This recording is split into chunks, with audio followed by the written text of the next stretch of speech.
Abraham కథ విశ్వాసపు తండ్రి. చాలా సంవత్సరాల క్రితం కల్దీయుల ఊరి అనే ప్రాంతంలో ఒక మనుషుడు నివసించేవాడు. అతని పేరు అబ్రాము. తర్వాత దేవుడు అతని పేరును అబ్రహాంగా మార్చాడు. అబ్రాము తన భార్య సారాయితోని కలిసి జీవించేవాడు. వారికి పశువులు, సేవకులు, సంపద అన్నీ ఉన్నప్పటికీ వారి హృదయంలో ఒక పెద్ద బాధ ఉండేది. వారికి పిల్లలు లేరు. ఆ కాలములో సంతానం లేకపోవడం అనేది, కుటుంబ వారసత్వము కొనసాగించకపోవడం అనేది చాలా బాధగా భావించేవారు. అబ్రాము మరియు సారాయి వయసు పెరుగుతుంది. కాబట్టి వారికి పిల్లలు పుట్టడము అసాధ్యం అనిపించింది. కానీ దేవుని యోచన వేరేగా ఉంది. ఒకరోజు అబ్రాము 75 సంవత్సరాల వయసులో ఉన్నప్పుడు దేవుడు అతనితో మాట్లాడాడు. నీ దేశములోని నీ ప్రజలను, నీ తండ్రిని, నీ ఇంటివారిని విడిచి నేను చూపించిన దేశానికి వెళ్ళుము.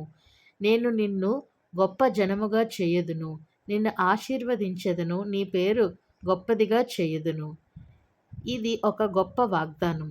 దేవుడు అబ్రామ్ను తెలియని దేశానికి వెళ్ళమని పిలిచాడు. ఎలాంటి మ్యాప్ లేదు, స్పష్టమైన మార్గం లేదు. దేవుని వాగ్దానం మాత్రమే ఉంది. అప్పుడు అబ్రాము ఒక అద్భుతమైన పని చేశాడు. అతను దేవుణ్ణి నమ్మాడు.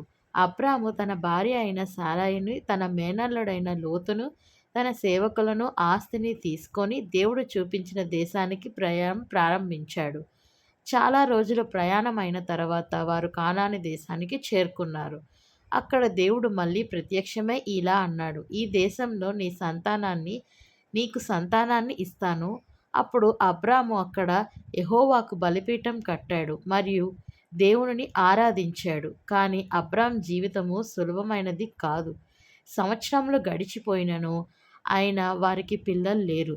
దేవుడు వాగ్దానము అసాధ్యం అనిపించడం ప్రారంభమైంది. ఒక రాత్రి దేవుడు అబ్రాము బయటికి తీసుకొని ఆకాశం వైపు చూడుము. ఆకాశంలో నక్షత్రములు లెక్కించగలవా? నీ సంతానం కూడా అంత ఎక్కువగా ఉంటుంది. అబ్రాము ఆకాశంలోని వేలాది నక్షత్రమును చూశాడు. దేవుడు అతనికి చెప్పిన మాట ఏంటి? నీ సంతానము నక్షత్రములంత ఎక్కువగా ఉంటుంది. బైబిల్ ఇలా చెప్తుంది. అబ్రాము యెహోవాని నమ్మెను, అది అతనికి నీతిగా లెక్కింపబడెను. అందుకే అబ్రాము విశ్వాసపు తండ్రిగా పిలువబడ్డాడు. కానీ విశ్వాసం ఉన్న వారికి కొన్నిసార్లు సందేహాలు వస్తాయి. సారాయి దేవుని వాగ్దానం నెరవేరడానికి ఎక్కువ సమయం పడుతుందని భావించి అందుకే తన దాసి అయిన హాగర్ని అబ్రహాంకు ఇచ్చెను. హాగరు ఒక కుమారునికి జన్మించెను. అతని పేరు ఇష్మాయేలు. కానీ దేవుడు వాగ్దానం చేసిన కుమారుడు కాదు. కొన్ని సంవత్సరాల తర్వాత అబ్రాము 99 సంవత్సరాల వయసులో ఉన్నప్పుడు దేవుడు మళ్ళీ ప్రత్యక్షమై దేవుడు అబ్రాము పేరు అబ్రహాంగా మార్చాడు. అంటే అనేక జన్ములకు తండ్రి అని అర్థం. సారాయి పేరు కూడా సారాగా మారింది. అంటే రాణి అని అర్థం. అప్పుడు దేవుడు చెప్తాడు, సారాయి ఒక కుమారుని జన్మిస్తుంది. సారా ఈ విషయం విన్నప్పుడు నవ్వింది. దాదాపు 90 సంవత్సరాల వయసులోని ఒక స్త్రీ పిల్లలు ఎలా పుడతారు? అప్పుడు దేవుడు ఒక గొప్ప మాట చెప్పాడు. యెహోవాకు అసాధ్యం ఏదైనా ఉందా? దేవుడు చెప్పినట్లుగా ఒక అద్భుతం జరిగింది. సారా ఒక కుమారునికి జన్మనిచ్చింది. ఆ బిడ్డ ఇస్సాక్ అని పేరు పెట్టారు. ఇస్సాక్ అనే పేరుకి అర్థం నవ్వు. వారు బాధలో ఉండగా వాళ్ళ బాధంతా ఆనందంగా మారిందని దేవుని వాగ్దానం నెరవేరింది. కానీ అబ్రహాం విశ్వాసానికి ఇంకొక గొప్ప పరీక్ష ఎదురయ్యింది. ఒకరోజు దేవుడు మళ్ళీ అబ్రహాంను పిలిచాడు. అబ్రహామా అని పిలిచాడు. ఇక్కడే ఉన్నా ప్రభువా అని అన్నాడు. దేవుడు చెప్పాడు, నీ కుమారుడైన ఇస్సాకుని తీసుకొని మోరియా దేశానికి వెళ్ళుము. నేను చూపించిన పర్వతంపై అతన్ని బలిగా అర్పించుము. ఇది చాలా కఠినమైన ఆజ్ఞ. ఇస్సాకు దేవుడు ఇచ్చిన వాగ్దాన కుమారుడు. అయినా అబ్రహాము దేవుని మీద పూర్తిగా విశ్వాసం ఉంచాడు.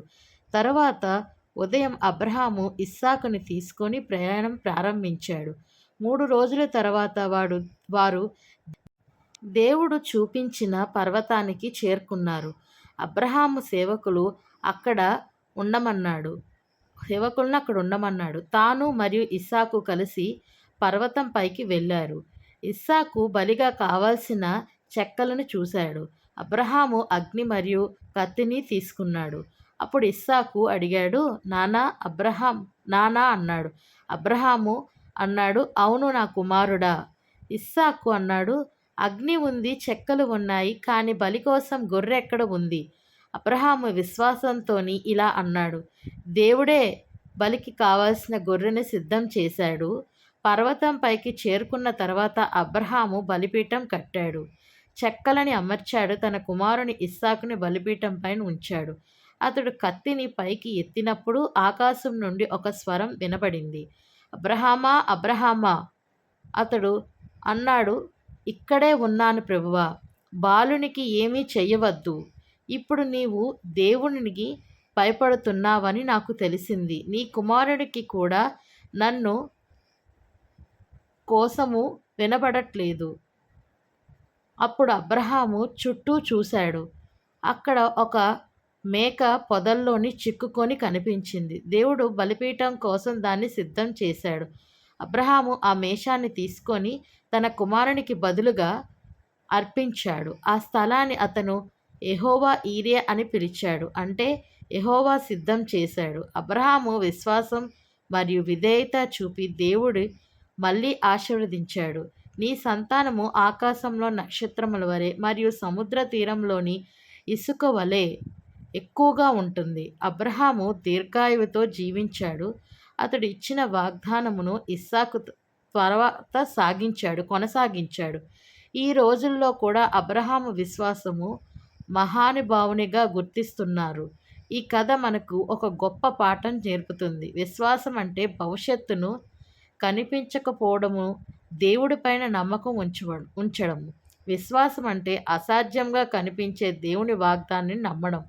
మరియు విశ్వాసం అంటే దేవుడు ఎప్పుడు మనకి కావాల్సిన దాన్ని సిద్ధం చేస్తాడని తెలుసుకోవడం.